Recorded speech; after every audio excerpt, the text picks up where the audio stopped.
Ciao carissimi, vi piace la salsiccia al sugo? Quanto vi piace? Fatemelo sapere qui sotto nei commenti che oggi vi faccio vedere come la faccio io. È una ricetta semplicissima, che cosa ci vuole? Non vi devo insegnare nulla. Mi piacerebbe soltanto farvi passare questi pochissimi minuti insieme a me per farvi respirare un po' di aria di Calabria. Eh sì, perché oggi, anche se siamo a fine febbraio, c'è un sole bellissimo e cucinerò fuori, all'aria aperta, la mia passione. Lasciatemi un commento se vi fa piacere e buona visione! E mi è bastato vedere questo bel sole che in un attimo con la mia cucina portatile mi sono organizzato. Adesso non mi resta che andare a prendere l'ingrediente principale.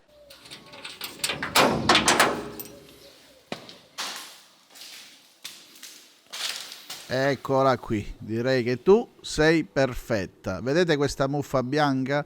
Quando è così potete fare un bel sorriso perché state sicuri che la stagionatura sta andando benissimo.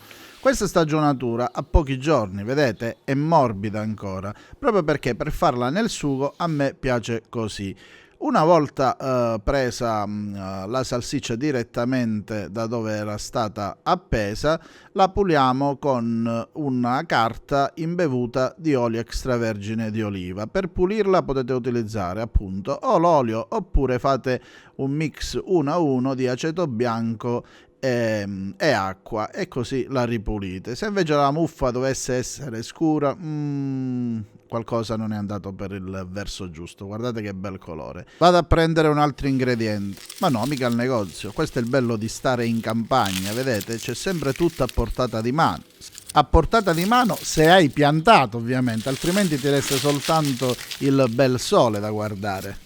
E questa cipolla giovane è quella ideale che mi servirà per il sughetto di oggi con la salsiccia. Ne prendo una in più, così mi servirà anche per fare un altro piatto. Andiamo avanti e procediamo con la ricetta. E lo vuoi un sugo come si deve? Come quella che faceva tua nonna? E allora ci vuole la pignata di terracotta. Queste le trovate disponibili sul nostro sito.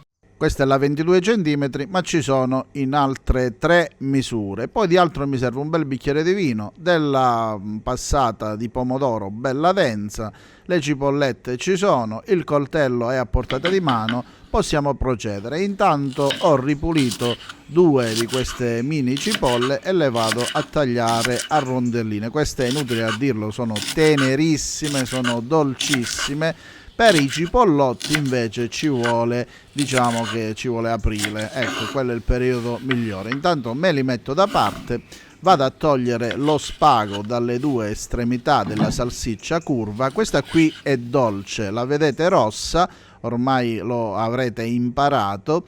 La vedete rossa perché nell'impasto c'è, oltre al finocchietto selvatico, la polvere di peperone rosso dolce e anche il concentrato di peperone, sempre dolce. Poi quando la dobbiamo fare piccante, allo stesso impasto si ci aggiunge un po' di polvere di peperoncino piccante, però in questo caso questa è dolce. La vado a tagliare a tocchetti, così nel sugo sprigionerà tutti i suoi profumi e tutto il suo gusto pazzesco. Ecco qui la pignata. Adesso questo è il primo utilizzo, non c'è bisogno di immergerla nell'acqua 24 ore prima, strofinarci l'aglio, assolutamente niente. Io addirittura la metto, come vedete, sul fornellone senza spargifiamme e senza nulla. Perché? Perché questa è terracotta originale calabrese, garantisco io, garantisce Sfizi di Calabria. Prendete una di queste e la terrete a vita, dovete solo stare attenti agli sbalzi di temperatura. Ovviamente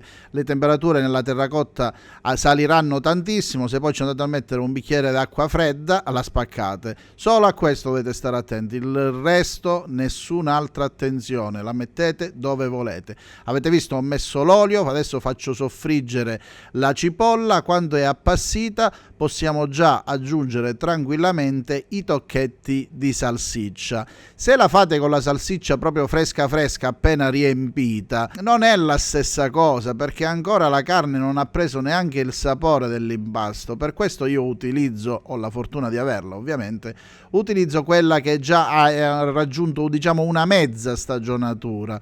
E poi l'altra grande differenza, oltre alla qualità della carne, la farà il finocchietto, che è selvatico di montagna ed è profumatissimo, la polvere di peperone essiccato, poi soffritta nell'olio e vi lascio immaginare. Qui c'è della passata di pomodoro, quella nostra, quella bella densa.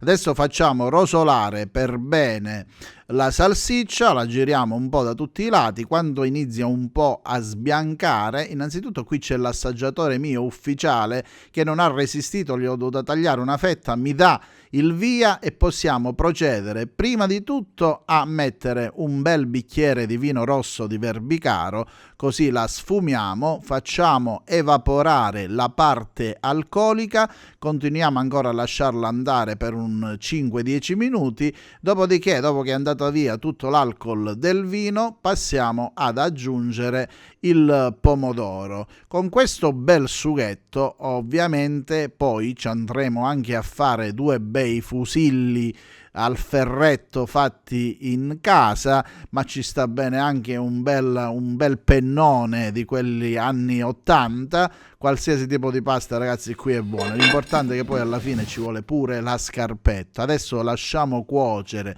dolcemente finché il sugo non prende sapore, non arriva a bollore. Vedete che ancora il sale non l'abbiamo aggiunto, adesso ne mettiamo giusto un po', perché poi cuocendosi la salsiccia nel pomodoro rilascerà anche una sua parte di sapidità, pertanto non bisogna esagerare dall'inizio, altrimenti si rischia di ottenere un sugo salato. E che bel rumore che fa adesso, cari amici. Il profumo non riesco a farvelo sentire, ma credo che le immagini siano abbastanza chiare per testimoniare quanto splendore c'è in questa pignata di terracotta. Ne vado a mettere due pezzi per farvi vedere l'assaggino, un po' di sughetto, ma poi qui c'ho una bella pagnotta di pane di casa che mi sta aspettando, un bel bicchiere di vino rosso di Verbicaro, e chi ci sta meglio di me, ragazzi? Nessuno, ci vuole poco, avete visto?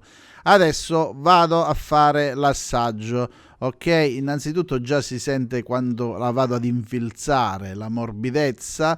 Deve essere bella cotta ma non secca, anche perché c'ha la giusta parte di grasso ed è perfetta. Il sole bacia i belli, ma che il sole in Calabria bacia il buono, e il buono è questa salsiccia strepitosa al sugo. Guardate questo finocchietto come risplende, ragazzi, provate a farla e sognerete a bocca piena.